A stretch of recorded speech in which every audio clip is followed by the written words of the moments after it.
Pekan kelima BRI Super League, Persija gagal meraih 3 poin setelah main imbang 1-1 lawan Bali United di Jakarta International Stadium. Pertandingan tadi disaksikan langsung tuh sama Gubernur dan Wakil Gubernur DKI Jakarta, Mas Pramono Anung sama Bang Dul. Tapi sayang banget, Persija tadi sebenarnya udah menampilkan segala daya dan upaya untuk menggempur abis-abisan pertahanan Bali United. Apalagi babak kedua tuh kan udah dar-der banget temannya. Tapi ya lagi-lagi itu dia, emang hari ini bukan harinya Persija Jakarta, sehingga Persija cuma bisa membobol gawang Bali United 1 gol doang lewat gol pemain barunya ya, Tubarau, lewat tendangan geledeknya dari luar kotak penalti. Ya, kalau kita bilang ya di pertandingan tadi ini Persija agak sedikit apa ya, agak sedikit kurang nendang nih performanya ya kan, kurang nampol lah performanya ya kan di pertandingan tadi. Karena apa? Di babak pertama ya, karena apa ya? Karena Alano bisa dibilang ruang geraknya agak sedikit terbatas nih di pertandingan hari ini. Ya, setiap Alano megang bola, seenggaknya tuh ada kurang lebih 2 main Bali United itu yang sering menempel pergerakan dari Alano, sehingga Alano agak sedikit kurang leluasa untuk melakukan penetrasi meliak-liuk di sepertiga akhir pertahanan lawan. Kelihatan kan hasilnya Persija agak sempat kesulitan tuh, terutama babak pertama untuk mengkreasikan peluang-peluang berbahaya. Di babak kedua baru tuh kan terutama ketika Rio Fahmi masuk tuh kan. Gue juga bingung tadi kenapa Rio Fahmi jadi cadangan, lebih milih mainin Nico tuh di starting line up. Seharusnya Rio Fahmi mainin dari awal. Karena apa ya, hadir Rio Fahmi nih agak sedikit meringankan beban dari Alano ya, karena kan Rio Fahmi sering naik dengan timing yang tepat ya, sehingga Alano ketika megang bola di pepet dia langsung bisa ngirim umpan distribusi bola ke sisi flank kanan tuh, yang biasanya Rio Fahmi suka overlapping kan naik ke sisi itu. Dan terbukti kan sebelum tadi Rahmat Arjuna masuk, Rio Fahmi itu leluasa banget, sering banget melawan tusuk-tusukan berbahaya ke pertahanan sebelah kiri dari Bali United, dan efektif kan, berkali-kali Persija bisa mengkreasikan peluang dari skema kayak gitu. Sisi flank kiri pun nggak kalah mantepnya tuh dari Persija Jakarta ya kan, yang diisi sama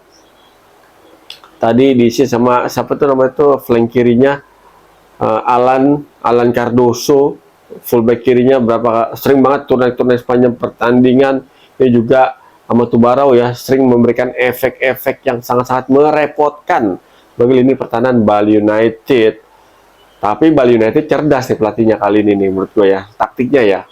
Pelatih Bali United hari ini benar-benar bermain sangat-sangat apa ya, sangat-sangat taktis ya menurut gue ya permainannya. Biarpun digempur abis-abisan sama Persija di babak kedua, tapi Bali United nggak kepancing nih untuk main lebih terbuka untuk menghadapi Persija di pertandingan kali ini. Seandainya Bali United main lebih menyerang, itu lebih main berani ofensif, apalagi ultra ofensif lah.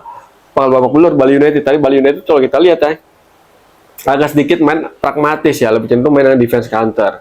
Terbukti babak kedua Kopel aja tuh jarang banget tuh ya kan, jarang banget melakukan apa namanya tuh penetrasi di sisi kanan sayap dari Bali United. Biasanya kalau si Kopel ya itu dia sering banget tuh tusukan sisi flank kanan, terus ngirim umpan crossing kayak babak pertama kan. Babak pertama terbukti kan umpan crossing dia itu sukses menjadi gol yang cetak sama pemain nomor punggung 10 dari Bali United. Tapi sampai gol itu ya kelihatan Persija lebih makin menjadi untuk menguasai jalannya pertandingan, makin saset, makin nampol pertandingannya, makin luar biasa banget performa Persija untuk membombardir. Yang bikin Persija gagal menang tadi adalah itu dia, nggak efektif dalam memanfaatkan peluang emas yang dimiliki sama Persija. Karena di pertandingan seketat tadi seharusnya itu pemain Persija jangan buang-buang peluang emas ketika udah punya peluang emas ya kan. Witan Sulaiman punya 2 peluang yang itu emang sudutnya agak sempit. Nah yang kedua tuh ketika menerima umpan dari Excel kalau salah itu dari depan one on one sama kiper, tapi tendangannya ya masih bisa ditabak lah sama kiper Bali United yang sangat-sangat luar biasa banget performanya pada malam hari ini. Bertubi-tubi berkali-kali mematahkan peluang emas dari Persija Jakarta. Maxwell pun bisa bilang tadi pergerakannya nggak se-satset dari match-match sebelum itu dia, karena ya Alanonya agak sedikit dikunci tadi tuh sama main Bali United ya kan, sehingga dia nggak intens untuk mengirimkan umpan-umpan true pass, ataupun umpan-umpan ke sisi sayap kanan biasa tuh Alana tuh lebih dekatnya kan, jarang banget tuh lagi mengirimkan umpan-umpan silang ataupun switch play. Tadi Alana jarang banget ya karena pergerakannya benar-benar di minimalisir sama pemain Bali United, dan itu bisa dibilang ya sangat-sangat efektif ya untuk meredam agresivitas dari Persija Jakarta.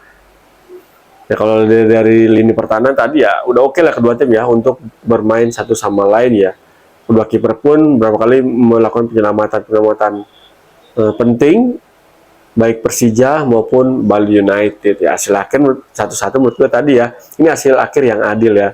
Persija main super ofensif, sementara Bali United main dengan lebih pragmatis tapi cukup efektif dalam manfaatin peluang yang dia miliki. Terbukti 1 gol dicetak Bali United di babak pertama dan 1 gol dicetak sama Persija di babak kedua.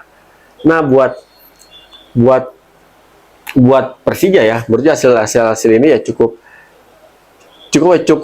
agak sedikit kurang menguntungkan ya, karena apa ya, di babak klasmen Persija gagal merebut puncak klasmen dari Borneo ya, yang menang di pertandingan sebelumnya sore hari tadi menang, sehingga Borneo ngumpulin 12 poin dari 4 laga, sementara Persija ngumpulin 11 poin dari 5 laga. Nah, kalau di laga tunda satunya Borneo menang, berarti sisi poinnya bisa 4 poin tuh ya kan.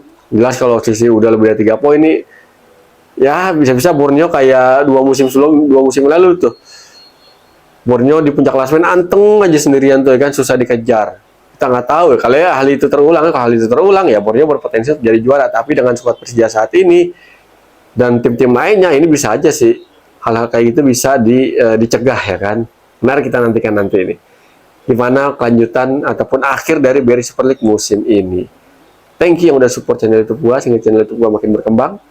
Dan bosen-bosen ya untuk nontonin konten gue Pundit Abangan di channel YouTube gue Irwanchan @1piero, dengan cara nonton, like, subscribe, komen, dan share. Thank you. Saya Joko pamit. Salam olah bola.